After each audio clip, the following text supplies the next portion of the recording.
Assalamualaikum warahmatullahi wabarakatuh. Waalaikumsalam. Alhamdulillah, nahmaduhu wa nasta'inuhu wa nastaghfiruh, wa na'udzu billahi min syururi anfusina wa sayyiati a'malina. May yahdihillah fala mudhillalah wa may yudlil fala hadiyalah. Asyhadu an la ilaha illallah wahdahu la syarikalah wa asyhadu anna Muhammadan abduhu wa rasuluh. Ya ayyuhalladzina amanu ittaqullaha haqqa tuqatih wa la tamutunna illa wa antum muslimun wa ba'd. Para pemirsa Roja TV dan para pendengar Radio Roja yang dimuliakan Allah, kaum muslimin dan muslimat, semoga Allah Subhanahu wa taala menaungi kita semua dengan rahmat dan karunia-Nya. Alhamdulillah, pada kesempatan pagi ini kita dapat bersua kembali masih bersama buku Mencetak Generasi Rabbani. Pada pagi ini kita akan melanjutkan pokok-pokok bahasan yang ada di dalamnya. Selawat dan salam sebelumnya tidak lupa kita limpahkan untuk Nabi kita Muhammad sallallahu alaihi wasallam, untuk keluarga beliau, sahabat beliau, dan umat beliau sampai hari kemudian. Para pemirsa dan para pendengar, kaum muslimin dan muslimat yang dimuliakan Allah, kita masih dalam bab anak dan sosial kemasyarakatan. Kita bahas terakhir poin keempat, yaitu membiasakan anak untuk mengucapkan salam. Karena salam itu merupakan salah satu syiar Islam. Ya, itu merupakan salah satu adab di dalam berkomunikasi dalam Islam, yaitu memulainya dengan salam. Dan itu merupakan salah satu bentuk identitas yang dimiliki oleh seorang muslim, yaitu dia mengucapkan salam. Di samping salam ini merupakan salah satu ibadah yang mendatangkan pahala. Ya, setiap potongan kalimat yang kita ucapkan, Assalamualaikum warahmatullahi wabarakatuh, ada 30 pahala yang disiapkan di situ. Di samping itu juga salam akan menumbuhkan keakraban dan kasih sayang di antara kaum muslimin. Dan lebih dari itu, ini juga merupakan salah satu amal yang merupakan sebab seorang hamba masuk surga, yaitu ifsa'us salam, menyebarkan salam. Maka kita hendaknya membiasakan anak untuk mengucapkan salam, mengajarkan kepada mereka adab-adab memberi salam. Dan Rasulullah Shallallahu Alaihi Wasallam ya adalah sosok pendidik yang berjiwa lembut, dan beliau menanamkan sunnah salam ini kepada anak-anak, seperti yang diceritakan oleh Anas bin Malik bahwa ia pernah melewati sekumpulan anak kecil, lantas memberi salam kepada mereka. Kemudian Ibnu Abbas berkata, demikianlah Nabi SAW biasa melakukannya, yaitu mengucapkan salam kepada anak-anak. Tujuannya salah satunya adalah untuk mengajarkan kepada mereka adab salam, syiar salam. Ya, nah demikian. Dalam hadis Anas juga disebutkan bahwa Nabi datang kepada kumpulan anak-anak yang sedang bermain, kemudian mengucapkan salam kepada mereka. Ya, maka orang tua, janganlah merasa tabu untuk mengucapkan salam kepada kumpulan anak kecil.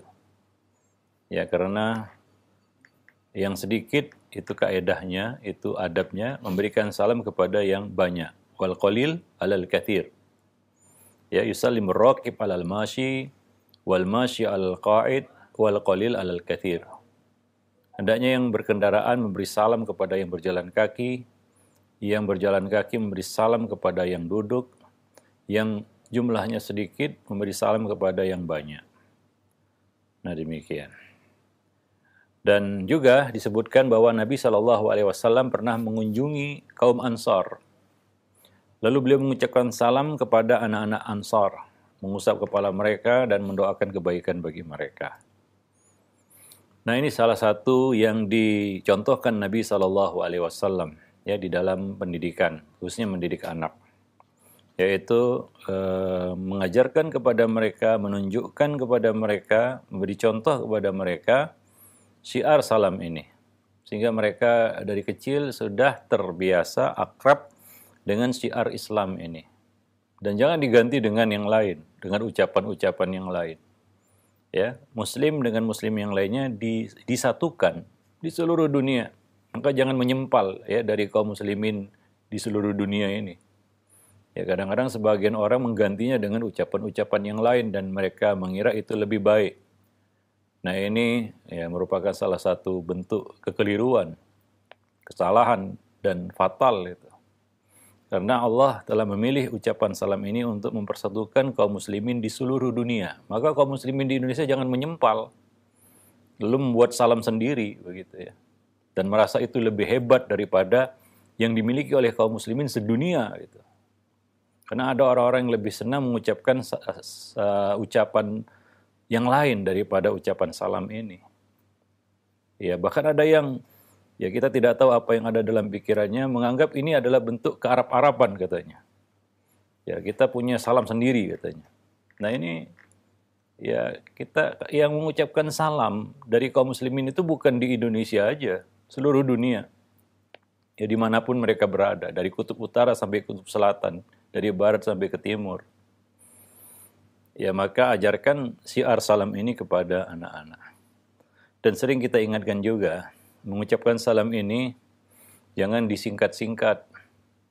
Ucapkanlah dengan pengucapan yang benar, sempurna. Ya. Nah, seperti sebagian orang mungkin karena terbiasa menyingkat-nyingkat, dia hanya mengucapkan Assalamualaikum, Waalaikum kata. Karena seperti itu ya. Nah, itu kan ini bahasa yang memiliki kaidah. Ya. Nah, Allah telah pilih ini sebagai salam penduduk dunia dan salam nanti di antara penghuni surga. Maka ucapkan ucapan yang sempurna, Assalamualaikum. Ya.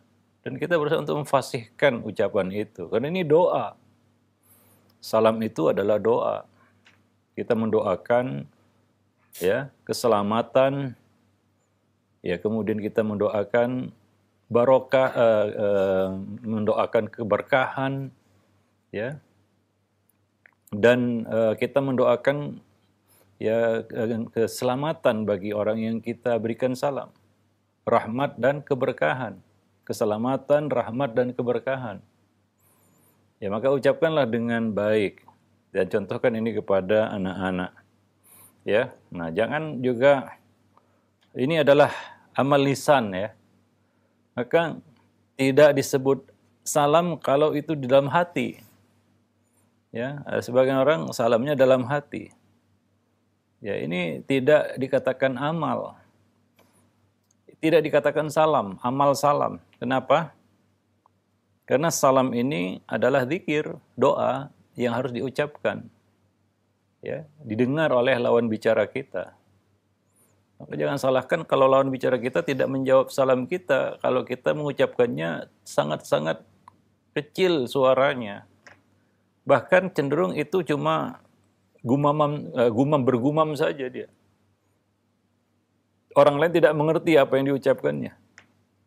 Nah, jadi di sini tidak, niat saya salam, tidak. Karena ini amal lisan. Maka ucapkan itu dengan sempurna. Ya, apalagi kepada anak-anak kita. Ya, terutama ketika kita masuk ke rumah, ya, kita ucapkan salam kepada penghuni rumah.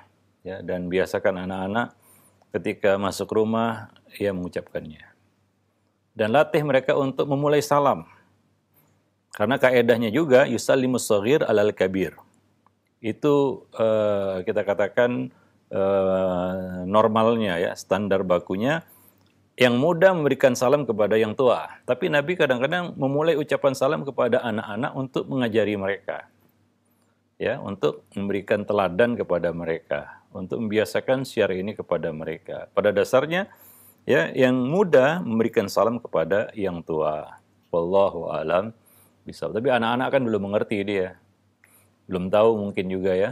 Maka kita memulai salam kepada mereka yaitu dalam bentuk untuk memberikan contoh teladan dan memberikan pelajaran kepada anak-anak tersebut. Wallahu a'lam bishawab. Itu poin terakhir yang kita bahas sebelumnya.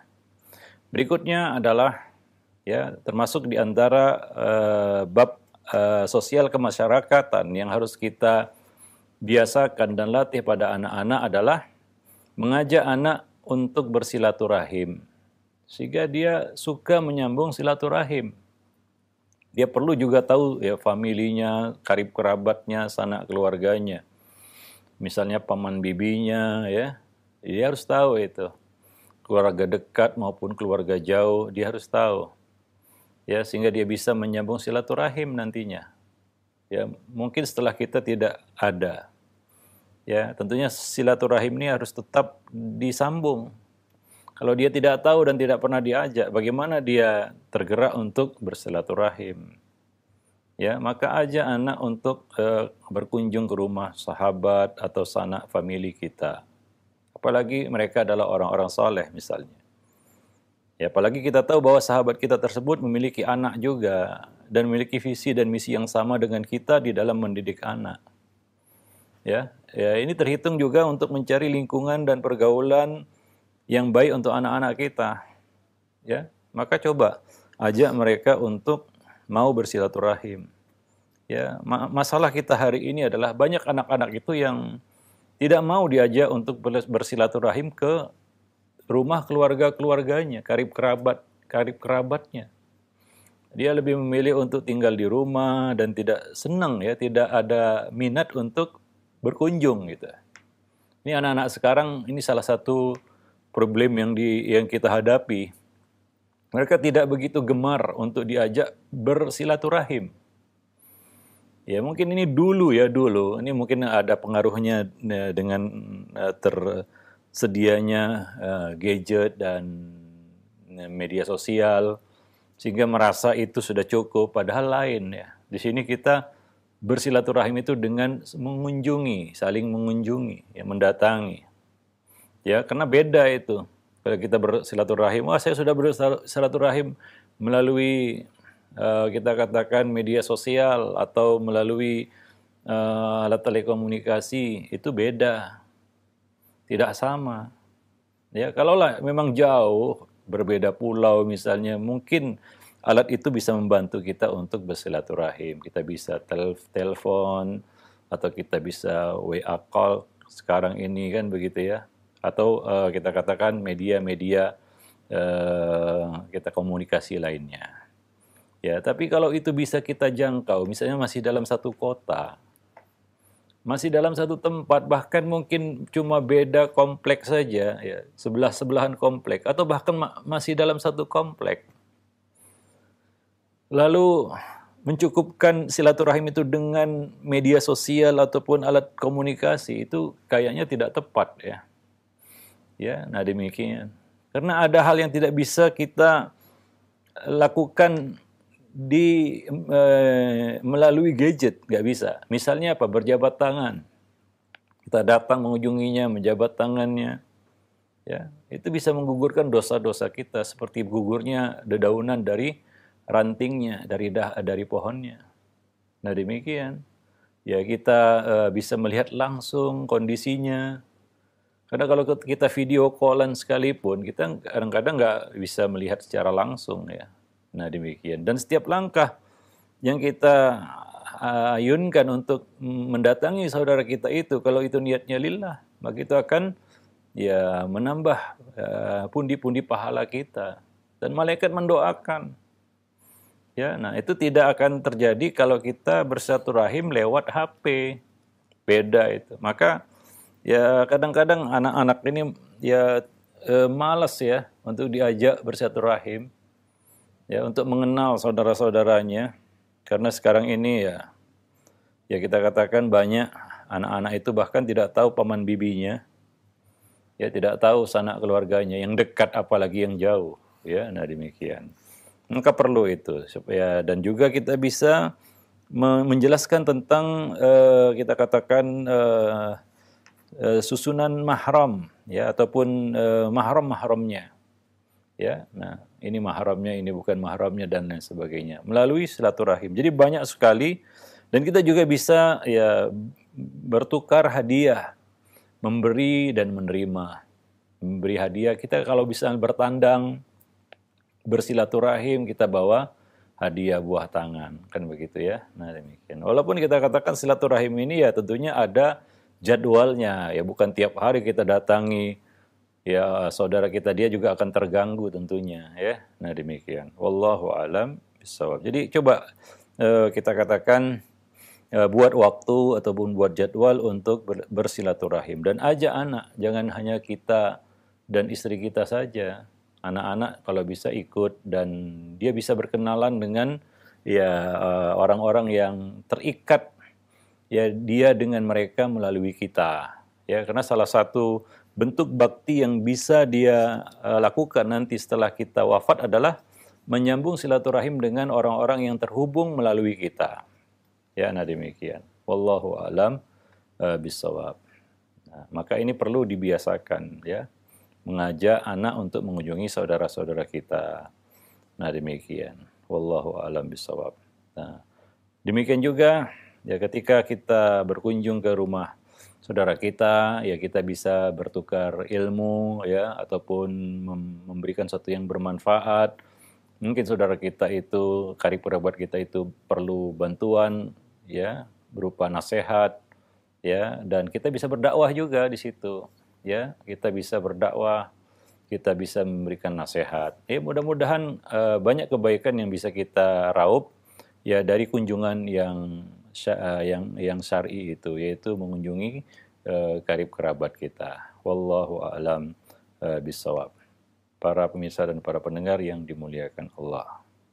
Nah, kemudian juga ya manfaat dari mengunjungi bersilaturahim ini adalah supaya anak juga tahu adab ya bertamu, ya menjadi tamu, bagaimana menjadi tamu kan begitu ya.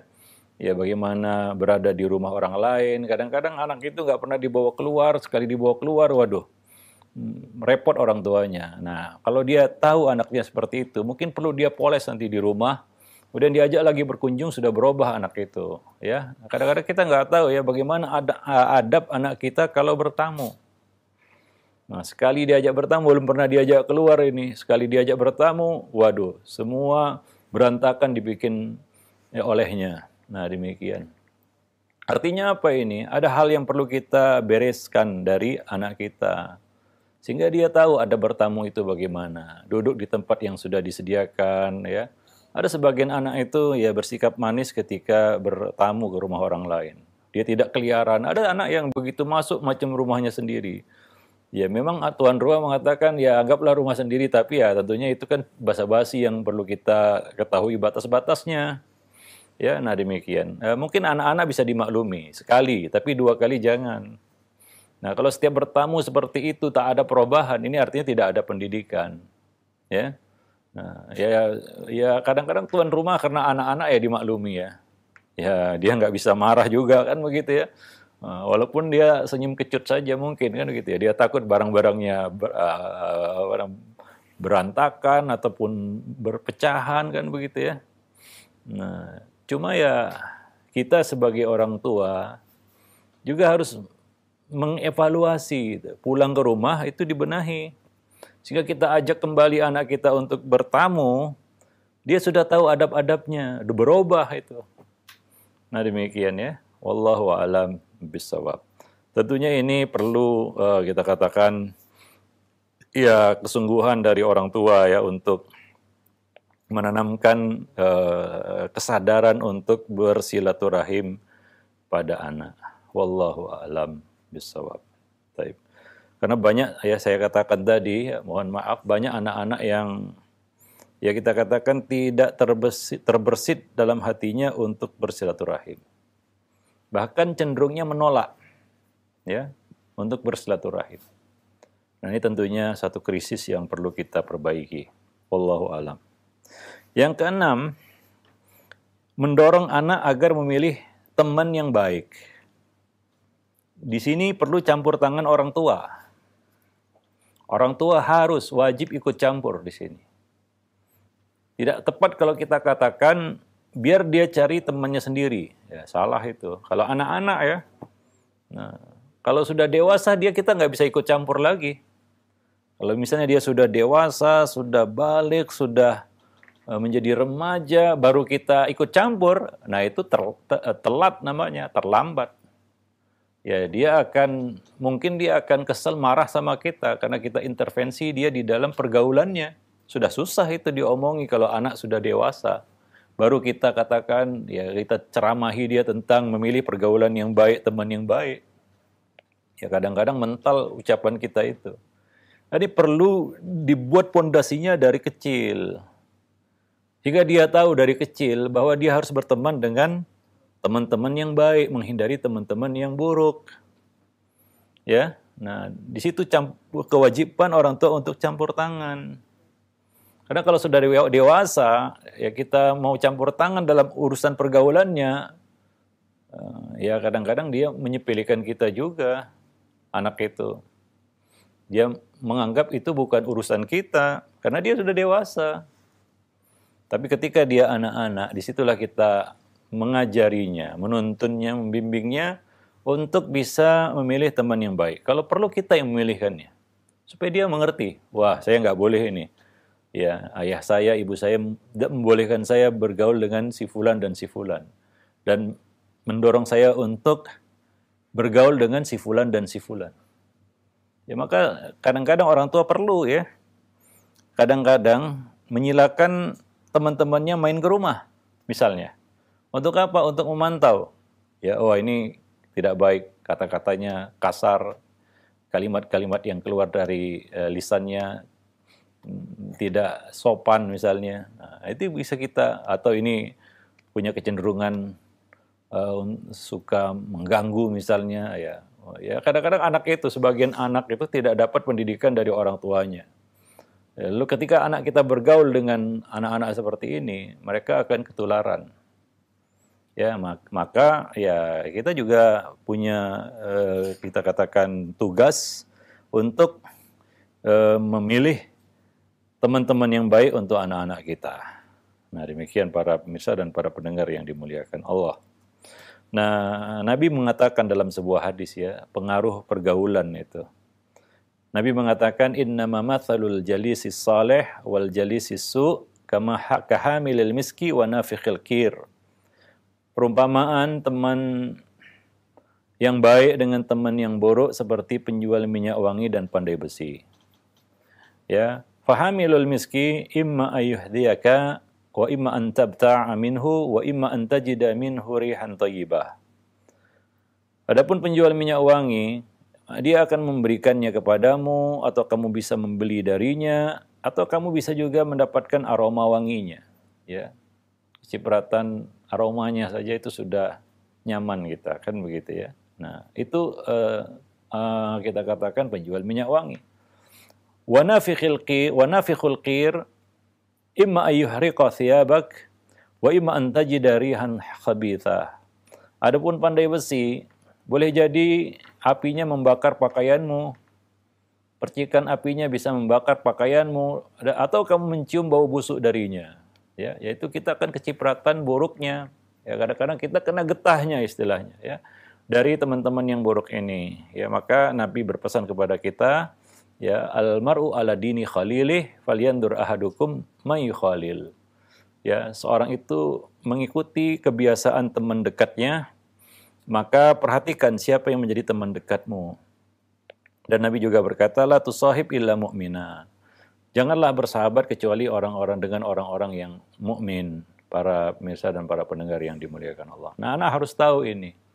Ya, sehingga dia bisa, ya, itu bisa menjadi bekal baginya di dalam nantinya ya, ketika dia dewasa, sudah remaja, dia mengerti ya, kata-katakan kaedah-kaedah di dalam mencari teman atau berteman. Wallahu a'lam bishawab. Ya, maka jangan serahkan ini bulat-bulat kepada anak. Ya, nah nanti kalau dia terbiasa memilih sendiri pergaulannya tanpa melihat ya kita katakan aturan-aturan ataupun kaedah-kaedahnya, ini sangat berbahaya. Kalau dasar-dasarnya sudah kita letakkan pada anak sejak kecil, maka ketika dia dewasa, dia mengerti. Ya, anak itu secara otomatis akan menjauh dari teman-teman yang buruk dan akan condong dan cenderung kepada teman-teman yang baik. Ini pendidikan yang didapatkan si anak dari kecil. Kalau tidak terbiasa, maka dia akan mudah bergaul secara bebas. Jangan salahkan mereka kalau ternyata setelah besar seperti itu. Karena memang ini kelalaian dari orang tua sedari kecil memang tidak memfilter pergaulan anak-anaknya. Wallahu a'lam bishawab. Ya, jadi ini perhatian ya kepada para orang tua untuk tidak menyepelekan masalah ini. Ya, ini adalah salah satu perkara yang menentukan karena banyak orang-orang yang kita katakan tersesat, ya. Ini sangat ya memprihatinkan, tersesat karena teman-temannya, ya, karena teman-temannya. Wallahu a'lam bishawab. Karena ya ada kaedah bahwa kebiasaan buruk itu lebih mudah menular daripada kebiasaan baik. Kalau ada satu kebiasaan yang buruk, ya, itu akan lebih cepat ditiru. Karena kecenderungan hawa nafsu manusia. Karena setan menggambarkan yang buruk-buruk itu indah. Tazyin namanya. Hingga pada anak-anak sekalipun. Ya, setan ikut campur dalam urusan anak-anak kita. Wasyarikhum fil amwali wal aulad. Begitu kata Allah Subhanahu wa taala dalam Al-Qur'an. Dan bersekutulah kamu, yaitu iblis dan bala tentaranya, dalam urusan harta dan anak-anak mereka. Ya, maka anak-anak ini akan melihat baik perkara-perkara buruk itu.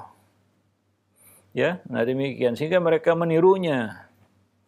Maka jangan heran kalau anak-anak kita misalnya dari luar bawa hal-hal yang buruk, misalnya kata-kata yang buruk, ya, perilaku yang buruk, kebiasaan yang buruk, ya. Misalnya anak berbohong ternyata itu dari temannya. Salah satu sebab ya anak itu berbohong adalah dia belajar itu dari temannya. Ya, kita juga waktu kecil kita tahu ya bahwa kita melakukan keburukan karena dapatnya dari teman.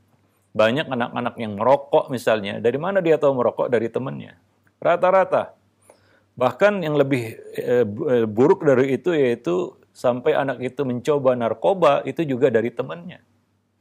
Ya, nah kalau anak itu cuma baca lihat di mana misalnya di internet atau apa tentang narkoba, belum tentu dia mau mencoba benda itu. Atau tentang rokok, di mana-mana ada iklan rokok, ya kita lihat hari ini. Ya, atau dia lihat itu di internet, di YouTube atau di mana tentang rokok, kayaknya nikmat orang merokok, belum tentu dia mau merokok. Tapi seandainya dia tidak lihat itu semua, lalu dia lihat temannya, dia ajak sama temannya, dia akan merokok. Dia akan mencicipi narkoba itu. Nah, itu besarnya pengaruh pergaulan di dalam ya kehidupan manusia. Maka Nabi mewanti-wanti kita semua untuk kita bijak di dalam memilih teman. Ya, nah demikian. Wallahu a'lam bishawab. Ya, kita tentunya tidak mau anak kita kuper, kurang pergaulan. Gak mungkin anak itu tidak punya teman kan? Ya, kasihan juga dia. Karena dia adalah makhluk sosial yang akan berinteraksi dengan dunia luar. Tapi kita juga tidak ingin anak kita jadi koper, korban pergaulan begitu. Yang sekarang ini banyak kita lihat ya korban-korbannya ya, korban pergaulan. Ya, sungguh sangat memilukan dan menyedihkan kalau kita baca kisah-kisah dan cerita-cerita para orang tua yang ya kita katakan anak-anak mereka menjadi korban ya dari pergaulan yang salah. Ya, wallahu a'lam bishawab. Tentu kita tidak ingin hal itu menimpa anak-anak kita. Taib yang ketujuh, yang terakhir di dalam bab anak dan sosial kemasyarakatan adalah membekali anak dengan beberapa keahlian-keahlian duniawi. Ya. Ini berkaitan dengan dunia ya. Perlukah keahlian duniawi itu dimiliki oleh anak? Perlu. Kan di dalam bersosialisasi dengan manusia, kita harus membawa ya nilai-nilai positif. Orang akan suka ketika kita bisa berbagi manfaat, memberikan manfaat kepada mereka. Ada faidah. Ada kelebihan-kelebihan yang kita miliki. Ya, sehingga mereka, orang-orang itu bisa sharing kebaikan itu dengan kita. Nah, anak ini harus punya keahlian-keahlian duniawi. Ya kita hidup di zaman yang berbeda tentunya dengan masa-masa dahulu. Ya, dunia sekarang kita lihat kondisinya. Coba pergi keluar dan lihat dunia hari ini. Ya, banyak hal-hal yang ada sekarang itu tidak ada sebelumnya. Yang tidak ada sebelumnya. Ya, perkara-perkara baru dalam dunia ya, di dunia ya, atau kita bid'ah dalam dunia banyak sekali hari ini. Ya, misalnya dulu tidak ada listrik, ya sekarang ada listrik, dengan ada listrik ada ya barang-barang elektronik bermacam-macam. Nah, misalnya seorang anak punya keahlian di dalam bab itu ya, dia bisa berbagi manfaat kepada yang lain. Para pemirsa dan para pendengar yang dimuliakan Allah. Ya, atau bab-bab yang lainnya juga. Ya, maka ini penting untuk dimiliki oleh anak. Apalagi nanti ketika dia sudah menginjak usia dewasa ya. Ada hadis Nabi yang motivasi kita dalam bab ini, yaitu sabda Nabi, khairun nas anfa'uhum linnas. Sebaik-baik manusia adalah yang banyak manfaatnya bagi manusia lainnya. Ya, demikian juga Nabi mengatakan ahabul ibadi ilallah anfa'uhum. Hamba yang paling dicintai Allah adalah yang paling bermanfaat. Paling banyak manfaatnya, ya.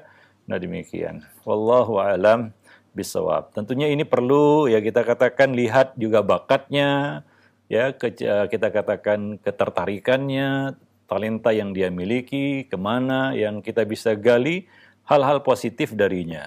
Nah, ini orang tua harus tahu itu. Dan sebelumnya kita sudah kita katakan bahas ya tentang bakat anak. Bagaimana anak ini bisa kita explore ya bakatnya, kita ketahui bakatnya dan kita kembangkan. Terutama yang positif ya, yang negatif kita kubur ya kita hilangkan ya, dan yang positif ya kita bangkitkan. Itu salah satu tugas orang tua. Ya, ini sudah kita bahas sebelumnya. Nah, untuk apa ini? Agar kita bisa memberikan ya bekal-bekal hidup yang bermanfaat bagi si anak, apalagi zaman sekarang. Ya, apalagi zaman sekarang era modern seperti ini. Ya, anak kita harus dibekali ya dengan hal-hal yang ya kita katakan bisa menjadi modal hidupnya juga, ya. Ya, mungkin syukur-syukur itu bisa menjadi salah satu cara dia ataupun jalan dia untuk mencari rezeki nantinya. Ya, banyak orang-orang yang bermula dari hobi kemudian menjadi sumber rezeki. Ya, nah demikian. Wallahu a'lam bishawab. Nah, kita hidup di zaman seperti ini ya, kita harus ya kita katakan realistis. Ya, tidak bisa kita menyamakan zaman sekarang dengan zaman dahulu, nggak bisa. Para pemirsa dan para pendengar yang dimuliakan Allah. Ya, selain bekal rohani, ya bekal yang sifatnya ukhrawi, kita tidak boleh mengabaikan bekal pendukung yang bersifat duniawi, yaitu keahlian. Ya, nah demikian. Wallahu a'lam bishawab. Nabi juga mengatakan antum a'lamu bi umuri dunyakum. Kamu lebih tahu tentang urusan-urusan dunia kamu. Wala tansa nasibaka minad dunya. Jangan lupakan bagian kamu di dunia. Para pemirsa dan para pendengar yang dimuliakan Allah. Semakin banyak keahlian yang dia miliki, maka semakin banyak juga yang bisa dia bagi kepada orang lain.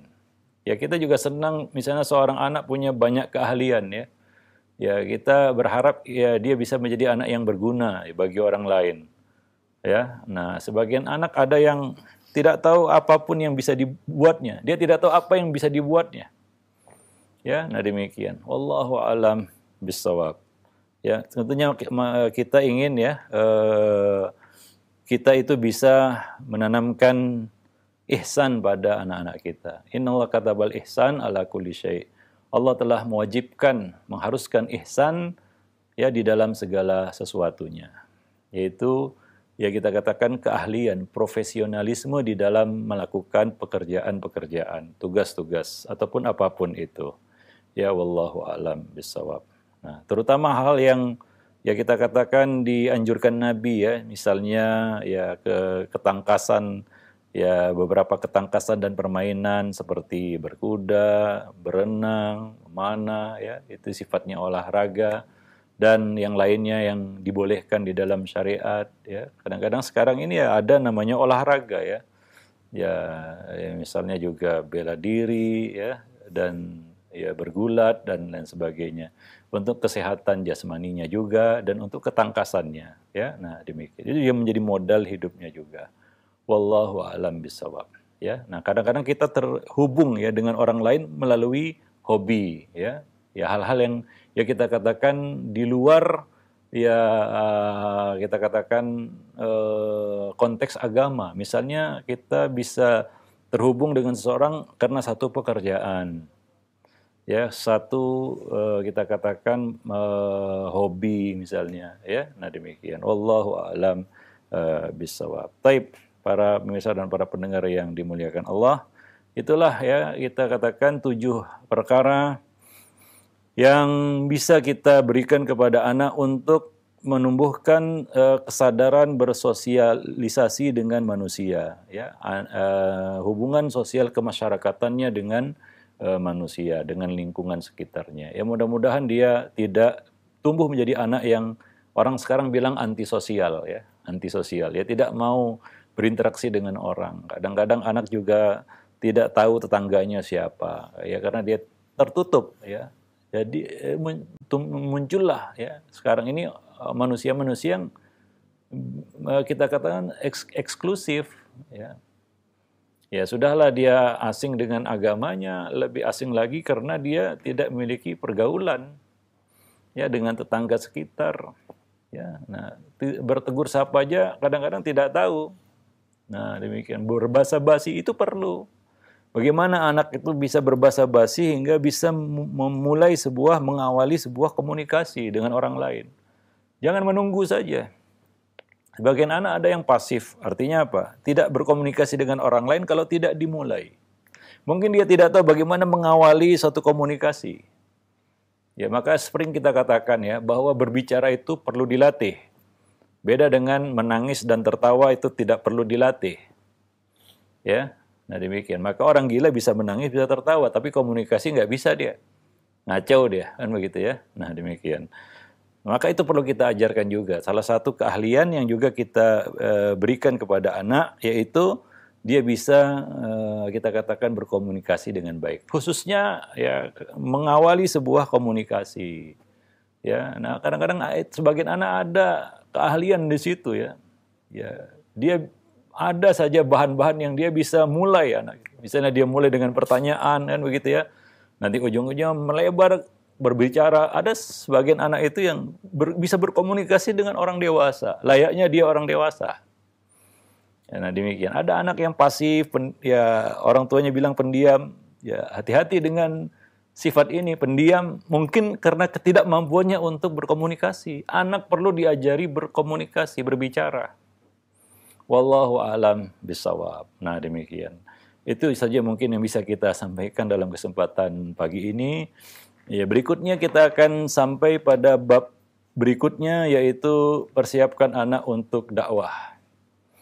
Ya, karena dakwah ini adalah kewajiban setiap muslim menurut kemampuan yang mereka miliki masing-masing. Ya, nah demikian. Dakwah dalam artian yang lebih luas lagi. Ya, nah anak perlu kita persiapkan untuk itu. Ya kan, ini salah satu tugas muslim.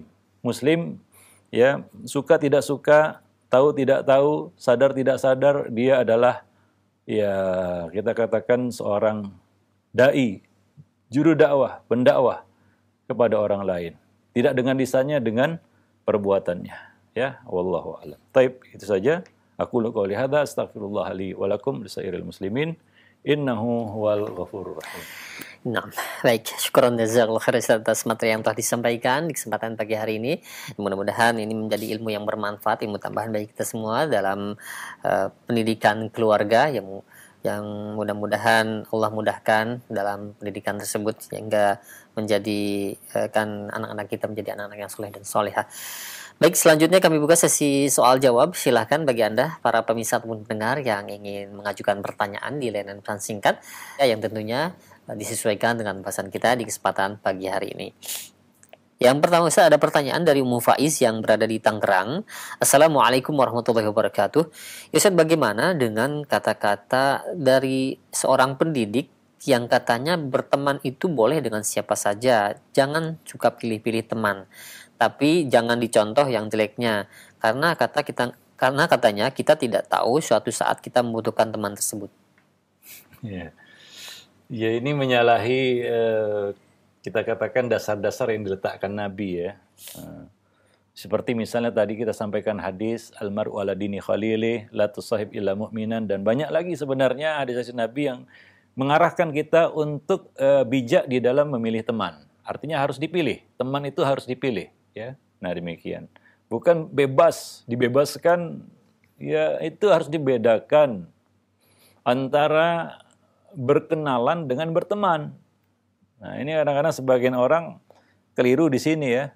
Wah, kita harus memilih teman, berarti kita tidak berkenalan dengan siapapun. Salah juga. Bukan itu maksudnya. Silakan kita kenal dengan siapapun. Ya, anak perlu kenal dengan sepupu-sepupunya. Perlu. Ya, tapi dia pilih sepupu yang baik. Iya, harus. Nah, demikian. Ya, kita banyak berkenalan dengan orang-orang. Nabi berkenalan dengan siapa saja, baru benar itu ungkapannya. Yahudi, Nasrani, siapapun yang ada di Madinah, bahkan musyrik. Nabi berkenalan dengan mereka. Mereka kenal Nabi dan Nabi kenal mereka. Ya. Tapi ya, untuk dijadikan sebagai teman, sahabat, sahib istilahnya, itu tidak sembarangan. Ya, nah ini yang harus dibedakan di situ. Ya, karena kalau kita jadikan, angkat dia sebagai teman, dia punya akses kepada kita, bebas. Dan kita merasa, ya kita punya hubungan batin dengannya. Kalau sudah jadi sahabat ya. Nah ini keburukan-keburukan itu bisa, ya kita katakan, sampai kepada kita. Ya, kalau kita tidak hati-hati memilih teman. Maka ya memilih teman itu salah satu kaedah yang perlu diperhatikan di dalam pendidikan. Ya, akan buyar pendidikan yang kita berikan kepada anak kalau kita tidak perhatikan pergaulannya. Percayalah, apalagi zaman sekarang kita biarkan dia bebas bergaul, hancur. Sia-sia pendidikan kita. Ya, akan dirusak karena kita tidak sendiri. Nanti ada babnya. Ya, kita tidak sendiri mendidik anak hari ini. Banyak orang-orang tidak diundang yang ikut campur tangan dalam pendidikan anak-anak kita. Terutama dari teman-teman mereka, sahabat-sahabat mereka, ya, dan kawan-kawan mereka. Nah, demikian. Jadi ucapan itu tidak benar. Kalau dikatakan berkenalan dengan siapa saja, iya. Dengan siapapun kita berkenalan. Kita perlu kenal orang. Ya, sebagaimana ya orang juga mengenal kita. Kita adalah ya hidup di tengah-tengah manusia, bukan di hutan belantara, ya. Nah, tapi menjadikan orang-orang sebagai teman kita harus ada nadhar di situ. Itulah sabda Nabi, "Falyandur ahadukum may yukhalil." Hendaklah setiap orang menadhar, bukan sekedar memilih lagi ya, seperti kita milih istri lah, sembarangan begitu, seperti beli kucing dalam karung. Nanti gigi jari kita kan begitu ya. Harus nadhar. Diselidiki, diteliti, itu artinya nadhar. Itu bukan hanya mencari istri ya, mencari teman juga perlu nadhar. Ini kadang-kadang hakikat yang tidak diketahui oleh sebagian orang. Untuk orang yang sudah matang akalnya mungkin dia bisa punya pertimbangan. Tapi anak-anak kan nggak ngerti. Dia harus dilatih. Makanya kita katakan kalau sudah dewasa dia baru kita ikut campur dalam urusan memilih temannya, ini kadang-kadang mental ya. Mental dia. Kenapa? Karena dia tidak mau digurui dalam bab itu. Nah, anak itu tumbuh dengan kebiasaan yang kita biasakan kepadanya. Kita biasakan sejak kecil bebas bergaul, sudah besar itulah dia. Ya, dia akan bebas bergaul dengan siapa saja karena dari kecil seperti itu. Tapi kalau dari kecil sudah dibiasakan untuk memilih ya teman, selektif di dalam memilih teman, dewasa juga akan dia lakukan kebiasaan itu. Karena anak tumbuh dengan kebiasaan yang diberikan kepada mereka. Wallahu a'lam bishawab. Ya. Iya, baik. Syukran jazakallahu khair atas jawaban dan nasihat al-Ustaz. Demikian ya untuk Ummu Faiz yang berada di Tangerang, yang mudah-mudahan bermanfaat untuk yang bertanya dan juga untuk pemirsa ataupun pendengar yang lainnya. Selanjutnya kami ajukan kembali pertanyaan. Ya Ustaz, tadi dijelaskan mengenai adab-adab salam. Misal dari yang berkendara kepada yang jalan, dari yang berjalan kepada yang duduk, dari yang tua kepada yang lebih muda dan sebagainya. Namun keumuman hadis menjelaskan bahwa yang terbaik adalah yang memulai salam, Ustaz. Kadang hal-hal contoh-contoh tersebut di atas menjadi terbalik. Apakah didahulukan adab-adab salam ataukah lebih baik kita yang mendahului salam? Iya, kaedah asalnya itu ya. Yang berkendara memberikan salam kepada yang berjalan. Yang berjalan memberikan salam kepada yang duduk. Kemudian yang sedikit memberikan salam kepada yang banyak. Itu asalnya. Tapi kalau dibalik bagaimana? Sebagaimana juga yusallimus shaghir alal kabir, ya. Ya, kecil yang muda memberikan salam kepada yang besar, yang tua, kan begitu ya. Tapi kalau dibalik bagaimana? Ya nggak jadi masalah. Seperti Nabi juga memberikan salam memulai ucapan salam kepada anak-anak. Ya, tujuannya untuk apa? Untuk mengajari mereka, ya. Nah, demikian. Nah, demikian juga kadang-kadang ya orang yang berkendara itu dia nggak ngerti adab ini ya. Kemudian kita yang berjalan misalnya ya, harus memulai salam kepada orang yang berkendara itu juga nggak jadi masalah. Kadang-kadang ini tujuannya untuk dakwah juga, untuk memberikan satu pelajaran kepada mereka tentang salam, kan begitu ya. Nah kalau salam itu tidak muncul dari dia, kan begitu ya. Ya kadang-kadang jumlah yang banyak ini memberikan salam kepada yang sedikit ya. Nah ya, bisa terjadi itu tidak jadi masalah ya. Nah, karena intinya di sini adalah ifsya'us salam. Yang terbaik yang memulainya. Nah, demikian. Walaupun ya kita kan kaidah asalnya adalah seperti yang disebutkan tadi. Ya, wallahu a'lam bishawab. Di sekolah yang anak-anak itu ketika guru datang pasti setiap hari mengucapkan salam terlebih dahulu kepada gurunya gitu yang sendiri. Iya. Ya seperti shagir, ya alal kabir di situ ya.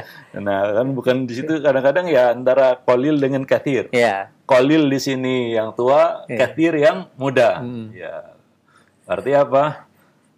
Harusnya guru mungkin salam kepada anak, tapi di sini mungkin yang diamalkan adalah yusallimus shagir alal kabir. Ya. Yang kecil berikan salam kepada yang besar. Wallahu a'lam bishawab. Nah, ya baik ya, ada di situ ya unsur-unsur pendidikan yang kita dahulukan daripada kaidah asal ini. Seperti Nabi tadi, ya. Nabi tidak mengikuti kita katakan kaidah asal ini, ya.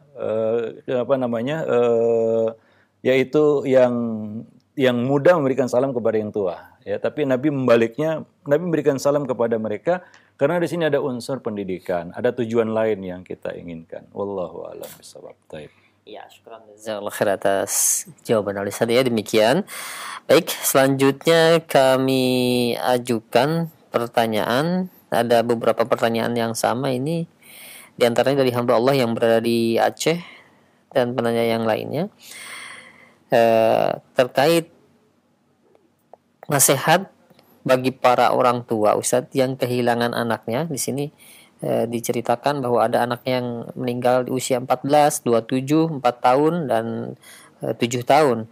Mohon nasihatnya yang terbaik bagi kami orang tua yang telah kehilangan buah hatinya agar tidak larut dalam kesedihan dan penyesalan. Iya, tentunya ya musibah kita tidak tahu bagaimana bentuknya ya, datangnya. Nah, dan setiap muslim harus mempersiapkan diri untuk menerima musibah, takdir yang buruk, ya. Karena itulah dia kehidupan. Tidak selamanya kita menerima takdir yang baik.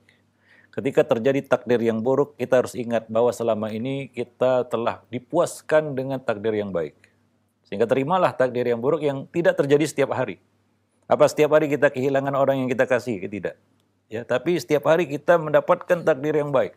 Ini supaya kita bisa mengkomparasikan, membandingkan ya antara takdir yang baik dan takdir yang buruk. Bahwa kita dalam hidup lebih banyak menerima takdir yang baik daripada yang buruk-buruk, kan begitu? Ya, supaya kita bisa menerima yang sedikit ini, ya, karena kita telah menerima yang banyak itu. Itu yang pertama. Yang kedua, ada keutamaan bersabar ya ketika kita kehilangan orang-orang yang kita kasih, apalagi itu anak-anak kita. Apalagi itu anak-anak yang belum balik ya. Dia bisa menjadi sebab kita masuk ke dalam surga. Dengan catatan kalau kita sabar. Dan sabar ini ingat ya, ada momentumnya. Jangan kehilangan momentum sabar hingga kita kehilangan kans untuk mendapatkan pahala tanpa hisab. Innama yuwaffas sabiruna ajrahum bighairi hisab. Sungguhnya orang yang sabar itu diberi pahala tanpa hisab, tanpa hitungan. Tapi harus dilihat momentumnya. Jangan kehilangan momentum. Momentum sabar namanya. Kita sudah ngamuk, kita sudah berkeluh kesah, kita sudah ngomel, kita sudah menyalahkan takdir, kita bahkan menyalahkan Allah Subhanahu wa taala, mengkambing hitamkan orang lain, mengamuk ya, menjerit-jerit, meratap-ratap, meraung-raung, baru setelah itu kita sabar. Nah, ini sabar yang kehilangan momentum. Itu bukan waktunya sabar lagi. Ya, ingat ya, keutamaan yang Nabi sebutkan berkaitan dengan ya bersabar atas kehilangan orang yang kita kasihi, ya, ingat itu persyaratannya itu dikaitkan dengan kesabaran. Kita di dalam menerima takdir tersebut. Itulah keutamaannya, itulah tantangannya ya. Itu perkara yang berat itu. Bersabar pada saat-saat seperti itu. Wallahu a'lam bishawab. Nah, tentunya kehilangan orang-orang yang kita kasihi, kita orang mukmin, kita tahu bahwasanya ujung dari perjalanan manusia ini bukan kematian, tapi kehidupan. Itu sering Allah isyaratkan di dalam Al-Qur'an. Alladzi khalaqal mauta wal hayata, yang menciptakan kematian dan kehidupan. Jadi ujung dari perjalanan kita bukan kematian. Kalau kita harus berpisah dengan kematian, ada masa bertemu dengan kehidupan di alam berikutnya, yaitu alam akhirat. Maka jangan larut dalam kesedihan. Ya, berpisah ya, kita juga akan pergi juga. Meninggalkan orang-orang yang kita kasihi, dan mereka akan bersedih dengan kehilangan kita. Begitulah dia dunia, kehidupan ini. Ada yang datang dan ada yang pergi. Maka seorang mukmin ketika mengetahui, meyakini hal itu, dia tidak larut dalam kesedihan. Dia berharap mudah-mudahan ya kita bisa berkumpul lagi di alam berikutnya. Ya, alam yang ya kita alam terakhir yang tidak ada lagi alam setelah alam itu. Ya, alam akhirat. Wallahu alam. Ya, kita bermohon kepada Allah, kita dikumpulkan bersama ya, anak keturunan kita, ya, keluarga kita di surga. Dan itu yang menjadi tujuan kita. Maka bersungguh-sungguhlah dengan tujuan itu. Wallahu a'lam. Jangan larut dalam kesedihan. Maka di dalam Islam tidak boleh tazdidul huzni, yaitu memperbaharui kesedihan, larut dalam kesedihan. Setan bisa menggunakan itu, hati-hati. Ya, orang yang larut dalam kesedihan dan terus bersedih, ya hatinya kan lemah. Nah, hati yang lemah ini rentan untuk dibisiki syaitan, diganggu, ya, diwaswasi oleh syaitan. Sehingga kadang-kadang ya dia tersesat karena kesedihannya. Dia meninggalkan agamanya karena kesedihannya. Dia kecewa, dia marah, ya. Syaitan yang membakar kemarahan di dalam hatinya. Ya, dia menilai Allah zalim, mengambil orang yang dikasihinya. Apa memang kita bisa terus bersama orang yang kita kasihi? Ya, kalau dia tidak pergi lebih dulu, ya kita mungkin pergi lebih dulu. Ya, antara satu, dia dua kemungkinan itu. Ya, maka mengapa kita harus larut dalam kesedihan yang tidak ada ujungnya? Ya, kewajiban kita orang yang masih hidup terhadap orang yang sudah meninggal ataupun mati lebih dulu adalah mendoakan, banyak-banyaklah mendoakannya. Ya, mudah-mudahan Allah mengampuni kesalahannya, Allah Subhanahu wa taala. Kalau itu anak-anak, mudah-mudahan itu menjadi tabungan pahala bagi kedua orang tuanya, ya. Nah, demikian. Wallahu a'lam bishawab. Ya, baik. Syukuran jazakallahu khair atas jawaban dan nasihat Al-Ustaz yang mudah-mudahan bermanfaat untuk yang bertanya. Dan selanjutnya kami ajukan pertanyaan dari Ummu Syafwa di Cilegon.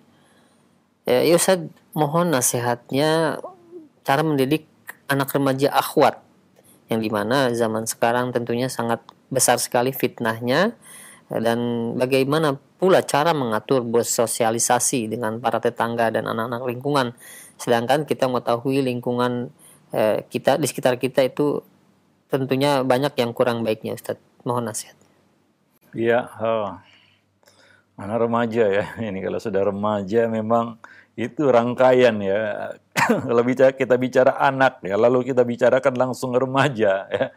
Nah, ini yang harus kita pertanyakan bagaimana rangkaian pendidikannya dari kecil ya. Karena ya, pendidikan itu sebuah rangkaian ya yang kita yang kita bangun, yang kita rancang begitu ya.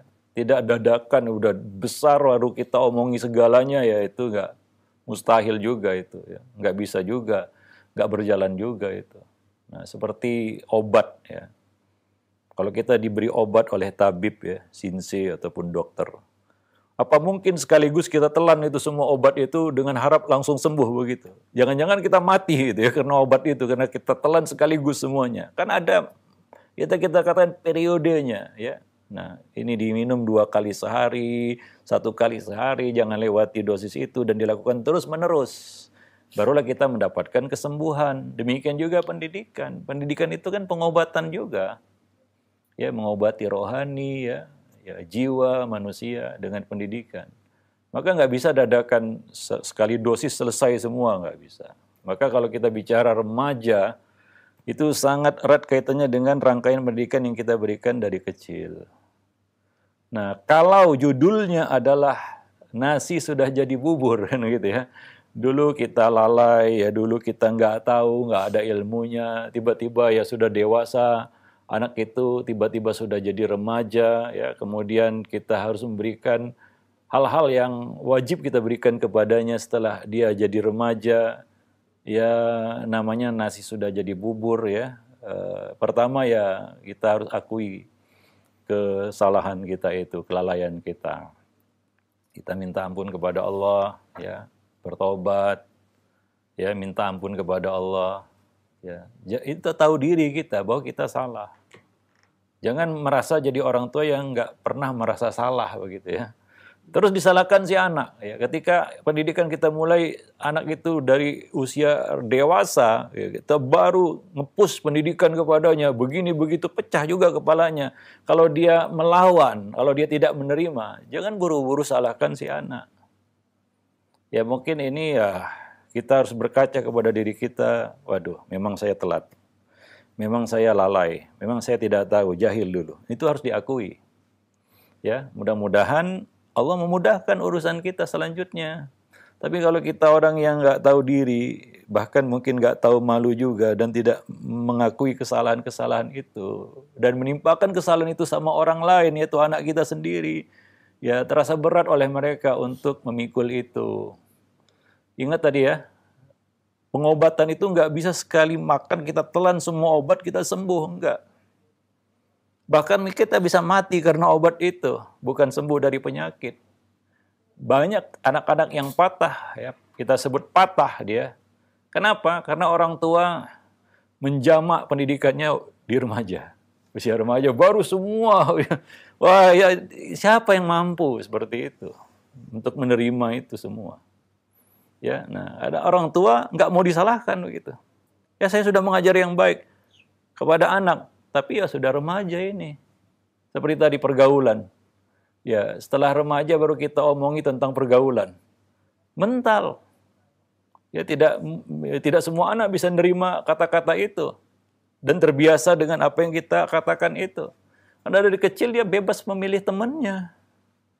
Itu satu contoh ya. Nah, demikian. Ya, ingat sekali lagi, kalau kita dalam berobat ya, kita tidak bisa sekali telan obat penyakit kita sembuh. Coba perhatikan dosis ya, periode obat yang harus kita berikan kepada yang sakit itu.